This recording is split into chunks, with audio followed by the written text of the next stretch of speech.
शक्यता काय?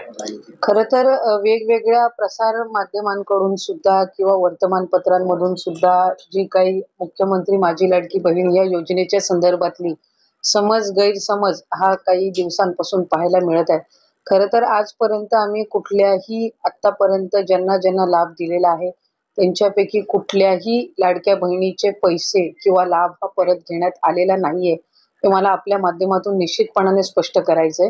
आमच्याकडे वेगवेगळ्या जिल्ह्यांमध्ये स्थानिक प्रशासनाकडे ॲप्लिकेशन्स येत आहेत. म्हणजे काही निवेदनं येत आहेत, की ज्या स्वतःहून स्वइच्छेने व्हॉलंटरीली ज्या पात्र होत नाहीयेत योजनेमध्ये, त्यांचे त्या ठिकाणी खालच्या स्तरावर निवेदनं येत आहेत, की आम्ही साधारणपणे ह्या योजनेमध्ये पात्र नाही आहोत, तर आम्हाला आमचा लाभ हा अ, बंद करायचा आहे किंवा आम्ही ह्या योजनेसाठी आता पात्र होत नाही आहोत. तर त्या संदर्भातले जे ॲप्लिकेशन्स आहेत ते आम्हाला स्थानिक प्रशासनाच्या माध्यमातून, काही विभागाची जी आम्ही हेल्पलाईन केलेली आहे, काही डायरेक्ट विभागाकडे असेल, तर अशा पद्धतीचे येत आहेत. पण हा साधारणपणे रफली जो आकडा आहे, हा काही 3, 3.5, 4,000 मध्ये असेल आणि तो रोज 5-10 अशा पद्धतीचे अर्ज आहेत.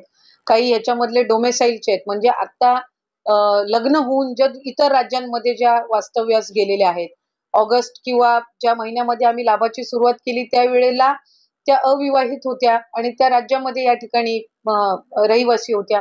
त्या पद्धतीने त्या लाभ घेत होत्या. काहींची इन्कम जे आहे 2.5 लाखापेक्षाचं उत्पन्न कदाचित त्यांचं जास्ती असेल किंवा आत्ता वाढलेलं असेल. काहींनी आत्ता कदाचित 4 चाकी वाहनं घेतलेली असतील, त्यावेळेला कदाचित दुचाकी वाहनच असतील.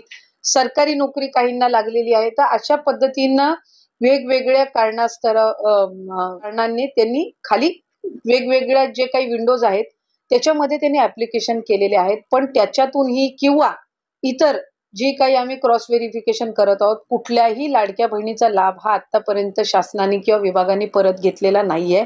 स्वइच्छेने व्हॉलंटरीली ज्या माझ्या लाडक्या बहिणी योजनेमध्ये पात्र नाहीयेत, त्या स्वतःहून त्या ठिकाणी म्हणतायत, की जो आहे तो आपण त्या ठिकाणी परत घ्यावा किंवा आम्ही आता या योजनेसाठी आम्ही पात्र नाही आहोत. अशा पद्धतीचे जे ॲप्लिकेशन्स येतायत, त्या संदर्भातली जी भूमिका आहे ती आम्ही वेळोवेळी स्पष्ट केलेली आहे. ज्या माझ्या लाडक्या बहिणींना लाभ गेलेला आहे आत्तापर्यंत, म्हणजे किती 4 हफ्ते असतील, 5 हफ्ते असतील, काहींना 6 हफ्ते गेले असतील. कारण जुलै, ऑगस्टचा आम्ही एकत्रितपणाने दिलेला होता. त्याच्यानंतर सप्टेंबर, ऑक्टोबर महिन्याचा 9 ऑक्टोबरला दिलेला होता. डिसेंबर महिन्याचा आम्ही 25 ते 30 डिसेंबर दिलं होतं. आत्ता आम्ही जानेवारी महिन्याचा जो आहे, आता उद्या परवामध्ये त्याची सुरुवात होईल आणि 26 जानेवारीच्या आत त्यांच्या खात्यामध्ये जमा होतील. त्याच्यामुळे कुठेही आम्ही आत्तापर्यंत कुठलाही लाभ हा रिफंड किंवा परत कुठल्याही अकाउंटमधनं घेतलेला नाहीये. याची आपल्या माध्यमातून मला निश्चितपणाने राज्यातील सर्व माता भगिनींना, लाडक्या बहिणीच्या लाभार्थ्यांना मला त्या ठिकाणी सांगायचंय आणि या संदर्भामध्ये कुठलाही अशा पद्धतीचा निर्णय विभाग किंवा सरकारने घेतलेला नाहीये. त्यामुळे जे काही या संदर्भातला संभ्रम तयार करण्यात येतोय, त्यामध्ये अजिबातही माझ्या कुठल्याही लाडकी बहीणच्या लाभार्थ्यांनी त्या संभ्रमाला बळी पडू नये.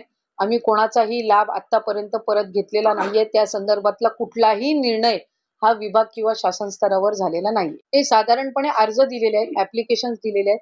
त्याच्या संदर्भातली त्यांनी कारणं जोडलेली आहेत आणि त्या संदर्भातलं जे काही स्क्रुटिनी आहे ते स्थानिक पातळीवर सुरू आहे. प्रश्न असा आहे की येत्या काळामध्ये सुद्धा असा निर्णय म्हणजे